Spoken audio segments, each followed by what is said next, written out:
इस वक्त हम जैन विश्व भारती संस्थान के प्रांगण में हैं, जो कि लाडलू में है और इसे 13 पंथ की राजधानी भी कहा जाता है। इस खास उद्देश्य के साथ हम यहाँ पर आए हैं क्योंकि कुछ ही देर में होने जा रही है सूरज किरण दुगड़ जी की भव्य दीक्षा। जी हाँ, इस उम्र में यानी 81 साल की उम्र में उनकी दीक्षा समारोह होने जा रही है। छोटी सी उम्र यानी 6 साल की उम्र में ही उन्हें यह कामना थी कि उनको दीक्षा मिल जाए, लेकिन दीक्षा नहीं मिल पाई। बहुत सारे रुकावट आ रहे थे, लेकिन अब वो घड़ी आ गई है।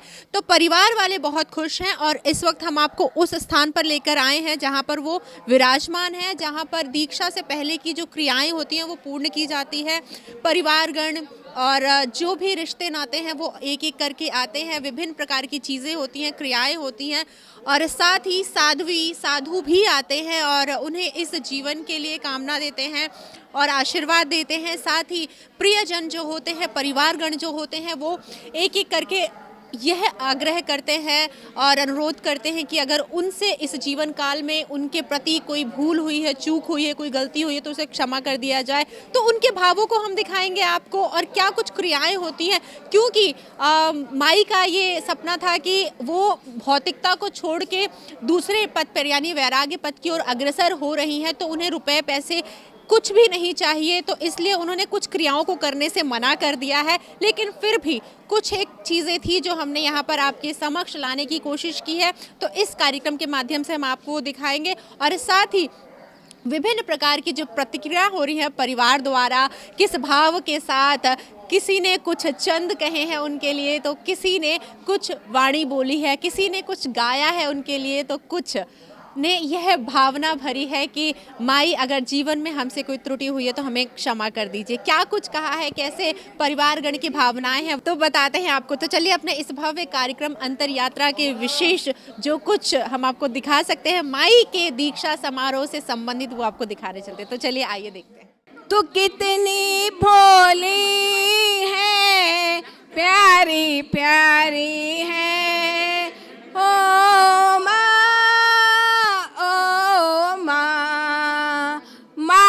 बच्चों की जान होती है, माँ बच्चों की जान होती है। वो होते हैं किस्मत वाले जिनके माँ होती है। इतना प्यार मिला है आपसे क्या कहूँ, जिनको शब्दों में मैं कभी नहीं कह पाऊंगा। इतनी समझ मिली है आपसे क्या कहूँ, जिनको शब्दों में मैं कभी नहीं कह पाऊंगा। इस वक्त हम सूरज माई के परिवार के साथ यहाँ पर हैं और कहते हैं दीक्षा से पहले कुछ चीज़ें होती, कुछ क्रियाएं होती, उनको पूरा किया जाता है। तो परिवार गण हमारे साथ यहाँ पर उपस्थित है, तो जानेंगे क्या उनकी भावना चल रही है, उनके क्या व्यू हैं, वो क्या बोलना चाहते हैं, क्या सोचते हैं वो कि माई वैराग्य पथ पर जा रही हैं। उनसे पहले जो छोटी छोटी जो क्रियाएं होती हैं पूरी विधिवत की जाती हैं, उनके बारे में हम आपको दिखाएंगे। फिलहाल यहाँ पर उनके परिवारगण हैं, उनसे बात करेंगे, चर्चा करेंगे। सर, आप माई के भाई हैं? हाँ, मैं इनका छोटा भाई हूँ। तो कैसा लग रहा है और अभी क्या ये फंक्शन क्या चल रहा है? ये वैसे मुझे व्यक्तिगत रूप से कहे तो बहुत अच्छा लग रहा है। राजगढ़ के नेतमल जी सुराना की आप सबसे 8 बहन भाई हैं हम लोग, उनमें सबसे बड़ी बहन ये है हमारी। और बचपन से ही इनके धर्म के भाव बहुत अधिक थे। हम लोगों को भी सबको ये दीक्षा के लिए प्रेरित करती थी, कहती थी कि इस जीवन में कुछ नहीं है, जीवन ये भौतिक सुख आपके कुछ दिनों के, कुछ क्षणों के है। जब तक आपके पास संसाधन है, परिवार आपका है, और आपके पास संसाधन नहीं है तो कोई आपको पूछने वाला नहीं है। और गुरुदेव तुलसी उस वक्त हमारे आचार्य थे, उसका अगर कोई गुरु चरणों में चला जाता है, गुरुदेव तुलसी की शरण में है, तो सारा संसार उसकी पूजा करता है। इसलिए इन 8 कर्म जो संसारिक बताए हैं, इन 8 कर्मों से मुक्ति पाने का प्रयास करो। हमेशा जप तप ध्यान नमस्कार महामंत्र का जप का हमेशा प्रेरणा देती रहती थी। आप सबसे बड़े भाई हैं, तो जैसे आपने बताया अभी कि छोटे भाई ने आप बताया कि यहाँ पर माई की बड़ी बिटिया भी हैं हमारे साथ, जो बहुत ही भावना के साथ तैयारियों में लगी हुई हैं और सब देख रही हैं। जैसे एक विवाह का कार्यक्रम होता है कि कोई भी आए निराश होकर नहीं जाए, उसी भावना के साथ उसी तरीके से हर किसी का ध्यान रखना और साथ में कि क्या क्या छोटी बड़ी जो चीज़ें होती हैं, विधि होती है, उसमें कोई चूक ना हो जाए, उसके बारे में भी पूरा विधिवत ये ध्यान रख रही हैं। जानेंगे कि कुछ चीज़ें शुरू हो गई हैं अभी कुछ देर बाद और बहुत सारी चीज़ें इस कार्यक्रम में इंक्लूड करेंगे, तो वो क्या कुछ है वो जानेंगे मैम से। हमारी ये जो रस्म चलती है वो बरनोले की रस्म कहते हैं। इसमें हम हमारे जितने फैमिली मेंबर हैं वो उनके हमारी मारवाड़ी भाषा में लाडकोट बोलते हैं या बरनोला बोलते हैं। उसमें हम लोग इनके प्रति आगे इनके भावी जीवन के लिए मंगल कामना करते हैं और जो हमारा पिछला जीवन था उसमें हमारे से इनके प्रति कोई भी गलती हुई हो, कोई अविनय व्यवहार हुआ हो तो हम इनसे माफ़ी मांगते हैं, खमत खावना करते हैं। ये हमारे मेन बरनोला रस्म की मकसद रहता है। और उसके साथ में इन्होंने पूरा अर्थ का त्याग कर दिया, तो ये किसी से भी रुपए कुछ पहले देते थे पर अभी नहीं लेते हैं। हम लोग 3 बहनें हैं, ये सबसे बड़ी बहन है बड़ी दीदी, और इनकी शादी के बाद मैं हुई हूँ पैदा, तो हम तो इनके बेटी के बराबर ही है। बेटी और लोग भी बेटी जैसे ही समझते हैं, चेहरा मिलता है। और हम लोग इतने प्यार दिए कि बेटी से भी बढ़कर जैसे माना मेरे को, गोद में भी खिलाए हुए हैं। पूरी जीवन में जितने भी इतने साल हम साथ में बिताए हैं, कोई भी अभिनय साथ ना हुई, कोई भी गलती हुई हो तो हम लोग क्षमा मांगते हैं कि हमें क्षमा करें कोई भी गलती हुई हो तो। और आगे आपका संयम पथ, जिस भावना से आप संयम अंगीकार करें उससे उत्तरोत्तर और बढ़ते बढ़ते जाएं, यही मंगल कामना। जय जिनेंद्र सभी से। हमें बड़ा हर्ष हो रहा है कि हमारी बड़ी माँ है वो अपना सांसारिक जीवन त्याग करके साध्वी जीवन में प्रवेश करेगी। भगवान से मंगल कामना है ये अपना सात्विक जीवन अच्छे से कुशल तत्व से अपना व्यतीत करे। ओम अरहम। हम लोगों को सबको इतनी खुशी हो रही है जिसके बारे में हम बता नहीं सकते हैं। आज मेरी मम्मी की मनोकामना पूर्ण होने जा रही है, जिसके लिए हम लोग सब आंखें नम हैं लेकिन दिल से बहुत बहुत खुश हैं। ऐसा मौका हर किसी को मिलता नहीं है। ओम अरहम। मम्मी हमेशा बोलती थी कि मैं दीक्षा लेऊंगी, जो भी आता उनको मैं दीक्षा लेऊंगी, मैं साधपना लेऊंगी। मैं बोलता आप ऐसा मत बोलो कोई साधपना लेऊंगी, लोग सोचेंगे कि खाली ऐसे ऐसे बोलती है साधपना लेऊंगी। मेरे को ऐसा उम्मीद नहीं था कि इनको दीक्षा आएगी, तो मैं हमेशा यही बोलता था कि आप ऐसे मत बोलो साधपना लेऊंगी, नहीं तो लोग सोचेंगे ऐसे ही बोलते हैं। लेकिन आज इनकी सही में जो मनोकामना थी वो फलित हो रही है। ओम अरहम। ओम अरहम। हमारे बड़ी भाई, मैं इनका सबसे छोटा भाई हूँ, लेकिन इन्होंने मेरे को अपने बेटे की तरह पाला और हमेशा धार्मिक शिक्षा दी। इनके लिए मैं बहुत बहुत कृतज्ञ है, बहुत बहुत धन्यवाद देते हैं कि इन्होंने हमें धार्मिक शिक्षा दी। धन्यवाद। मैं अपनी बड़ी बहन के लिए जो दीक्षा लेने जा रही है, 4 पंक्तियों में अपने भाव को व्यक्त कर रहा हूँ। संयम पथ पर हो अग्रसर, संयम पथ पर हो अग्रसर, मधुर रखना वाणी, ज्ञान दर्शन और चारित्र की बन जाना कल्याणी। श्रद्धा और समर्पण से, श्रद्धा और समर्पण से सुरभित जीवन व्यवहार। आज बधाई देता आपको पूरा सुराना परिवार, पूरा सुराना परिवार। अब बात करते हैं माई से। माई के जो शब्द हैं हमने अंतर यात्रा के दौरान रिकॉर्ड किए हैं, जो आने वाले समय में आपको ज़रूर सुनाएंगे। लेकिन फ़िलहाल अभी जब दीक्षा की क्रियाएं शुरू हो गई हैं तो माई कैसा सोच रही है, उनको कैसा अनुभव हो रहा है कि सारे समीप जितने भी रिश्तेदार हैं, उनके अपने हैं, बच्चे हैं, बूढ़े हैं और उनके जो मित्रगण थे, सब आके अपने जीवन काल में हुई किसी भी प्रकार की त्रुटि के लिए उनसे क्षमा याचना कर रहे हैं और साथ ही माई को धन्यवाद कह रहे हैं और ये आग्रह कर रहे हैं कि आपका जो जीवन है वो हमेशा अच्छा रहे और हमारे द्वारा जो भी गलतियाँ उसे माफ़ की जाए। माई क्या सोचती हैं, आइए जानते हैं उन्हीं की जुबानी। माई खम्बा घड़ी। क्षमा घड़ी, कोई गलती हुई हो जान में अनजान में किसी के साथ, तो बार बार मैं क्षमा चाहती हूँ और मैं धर्म ध्यान के अंदर में जाती हूँ। मेरे को मेरी आत्मा का कल्याण करना है और तो कुछ नहीं साथ में जाएगा। ये बेटा बेटी, वो बेटी मेरी आ रही है दीक्षा की, देखो ये मेरी बेटी है शशि परवा जी। मैं भी ऐसा चाहती हूँ कि मेरा संयम अच्छा से पढ़े और मेरा जीवन सुखी हो जाए और ज़्यादा से ज़्यादा मैं त्याग और धर्म में रम जाऊं, मेरा ये मन रहता है। तो इसीलिए मेरी इच्छा हो गई, मैंने दीक्षा लेने का भाव। अच्छा नहीं लग रहा है, बहुत अच्छा लग रहा है। बचपन की कामना थी दीक्षा लेने की। हाँ, अब पूरी हो गई। आप भी सीख लो एक नवकार मंत्र मेरे से। जीवन के उस पथ पे आपने बहुत पहले ही शुरुआत कर दी थी चलना। अब जो गृहस्थ जीवन की आपकी माता थी वो भी इस पथ पर जा रही हैं, तो कैसा लग रहा है?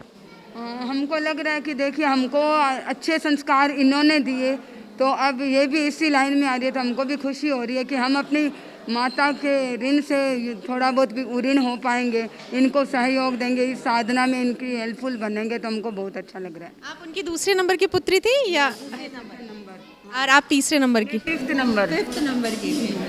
माता जी और महाराज साहब अभी आए हैं यहाँ पर, जो दीक्षा की क्रियाएं होती है उसको आगे बढ़ाने के लिए आप यहाँ आए हैं, तो अभी क्या करना है यहाँ पे? अभी तो हम जैसे इनके लिए वही शुभ कामना करने के लिए आए हैं, और अब कल हम इनका वेलकम करेंगे। आज तो इनको बस वो वो करने आए हैं। एक पुत्र है वो आज विदाई देगा, दूसरा पुत्र इनके वेलकम के लिए तैयार रहेगा। हम लोग इनका कल 4 बेटियां विदाई देगी, हम 2 बेटियां वेलकम के लिए तैयार है। बिल्कुल, यानी सही मायने में जीवन की यात्रा मायने जी है कि गृहस्थ जीवन के भी पुत्र पुत्रियां उनके साथ थे और वैराग्य जीवन में भी पुत्र पुत्रियां जो साथ थे वो आगे महाराज साहब बन के जिंदगी में।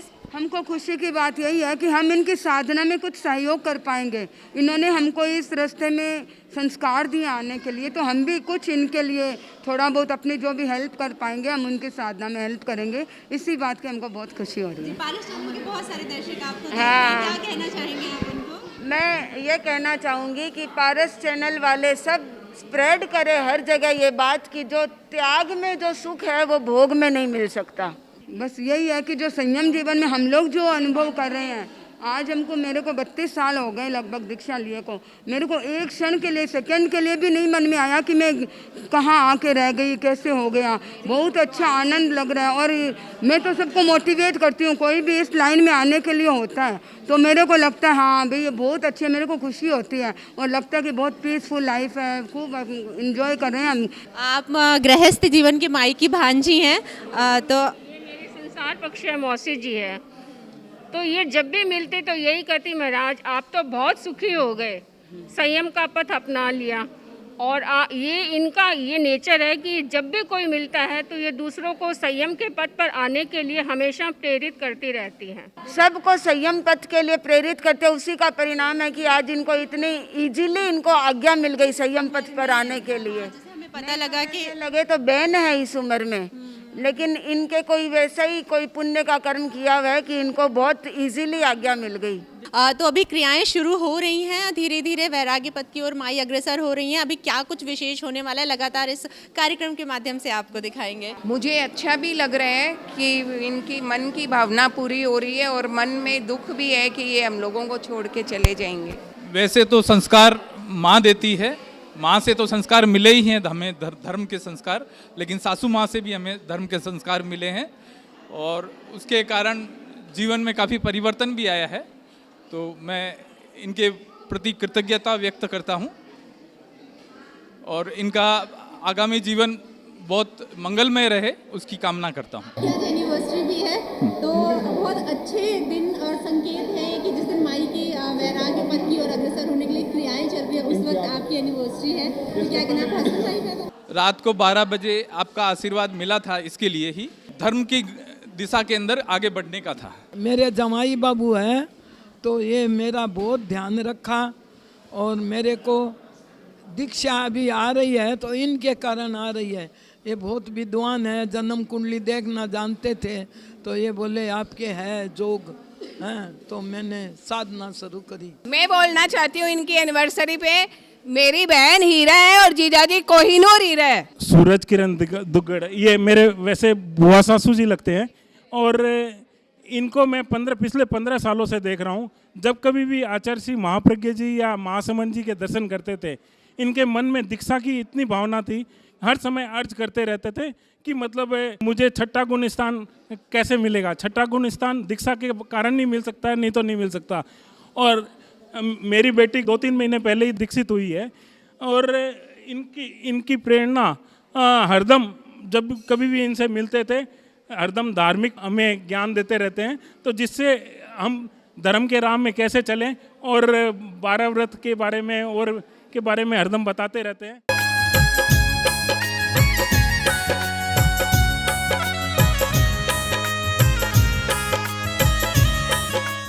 आराध्या के श्री चरणों में वंदन। लाडलू में विराजित समस्त चरितात्माओं को मेरा सहभक्ति वंदना। उपस्थित श्रोतागण, दीक्षा क्या है? दीक्षा मतलब अपना सारा जीवन गुरु को समर्पण। दीक्षा मतलब संयम पथ की साधना। दीक्षा का मतलब मोक्ष मार्ग की आराधना। मेरे हिसाब से इस 5वें काल में जो व्यक्ति दीक्षा लेता है वे महान होते हैं, विरले होते हैं, और उन्हीं में से एक है हमारे राजगढ़ के सुराणा परिवार तत्वज्ञ श्रावक सेठ श्री नेतमल जी सुराणा की ज्येष्ठ पुत्री श्रीमती सूरजकंड जी दुग्गड़, मेरी बड़ी भुआसा, और हम इन्हें प्यार से बड़ी बाई कहते हैं। बड़ी बाई विगत कुछ वर्षों से गुरुदेव को लगातार दीक्षा के लिए निवेदन करती रही है और अंत में उन्होंने अपनी अर्जी पर गुरु की मर्जी को पा ही लिया और आज उनके दीक्षा का सुनहरा अवसर आ गया है। इसीलिए मैं पूरे सुराणा परिवार की ओर से गुरुदेव के प्रति हार्दिक कृतज्ञता ज्ञापित करता हूँ। बड़ी बाई जो हैं ये महादानी हैं। इन्होंने अपनी 2 पुत्रियां और 1 पुत्र को गुरु सेवा में समर्पित किया हुआ है और अब वे स्वयं को गुरु चरणों में समर्पित करने जा रही हैं, क्योंकि बड़ी बाई ने जान लिया है कि यह जो भौतिक सुख सुविधाएं हैं ये मैक्स टू मैक्स 25 साल 50 साल तक अपना साथ निभा सकते हैं, ये परमानेंट नहीं है। और बड़ी बाई को टेम्परेरी सुख नहीं, इनको तो परमानेंट सुख चाहिए, इनको मोक्ष की साधना करनी है। इसी क्रम में बड़ी बाई वैर को त्याग कर वैराग को धारण कर वैरागन बनने जा रही है, राग का त्याग करके वैरागन बनने जा रही है, और द्वेष वय को छोड़ते हुए संयम वृत्ति की ओर साधना करने जा रही है, संयम वृत्ति को प्रस्थान कर रही है।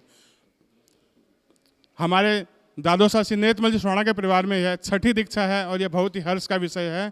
मैं पूरे सुराणा परिवार की ओर से बड़ी बुआसा की अनुमोदना करता हूँ, बहुत बहुत अनुमोदना करता हूँ। बड़ी बुआसा, आपका संयम पद जो है, संयम की साधना आप बहुत अच्छे से पालें और आप अपना अध्यात्म की ओर आगे अग्रसर हों। पूरे परिवार की ओर से बहुत बहुत अनुमोदना करता हूं।